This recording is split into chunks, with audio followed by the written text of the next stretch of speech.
आम्ही बेलसांगवीमध्ये आलेलो आहे। उदगीर हा तालुका आहे। जळकोट तालुका मतदारसंघ उदगीर जळकोट तालुका। भालेराव भाऊ माझ्याबरोबर आहेत।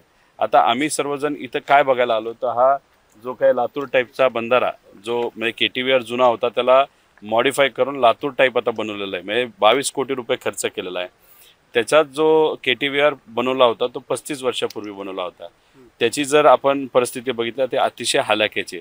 अर्धा भाग तुटला होता म्हणून त्यांनी तो नवीन बांधला आणि दुसऱ्या बाजूला जो अर्धा भाग आहे त्यालाच नवीन बंधारा जो काही हे लातूर टाईपचं मेकॅनिकल गेट आहेत ते त्याला जोडलेले आहेत। म्हणजे आम्ही विचारलं की याचं तुम्ही कधी स्ट्रक्चरल ऑडिट केलंय का? नाही केलं। मग स्ट्रक्चरल ऑडिट न करता तुम्ही जर एवढा मोठा भरावा एवढं मोठं जर स्ट्रक्चर तिथं बांधत असाल आणि उद्या वरून पाऊस आला गेट बंद आहे पाणी आल्यानंतर जर हे फुटलं तर खालच्या गावाचं काय होणार आहे?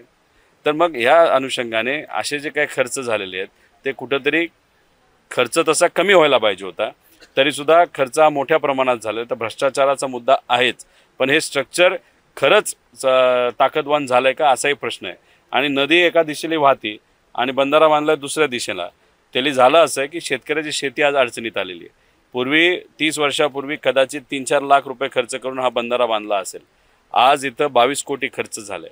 पण पूर्वी जेवढं पाणी राहत होतं तेवढंच कदाचित पाणी आत्ता सुद्धा राहते। काही मोठा फरक झालेला आहे। मग एवढा मोठा खर्च करून फायदा कोणाचा झाला? महिनाभरच पाणी टिकणार असेल तर मग या पैशाचा या खर्चाचा या भागातल्या शेतकऱ्याला फायदा होत नसेल मग हा खर्च डोकं न लावता का केला गेला असाही प्रश्न तिथं होतो। त्यामुळे कुठे ते प्रशासन पण चुकलंय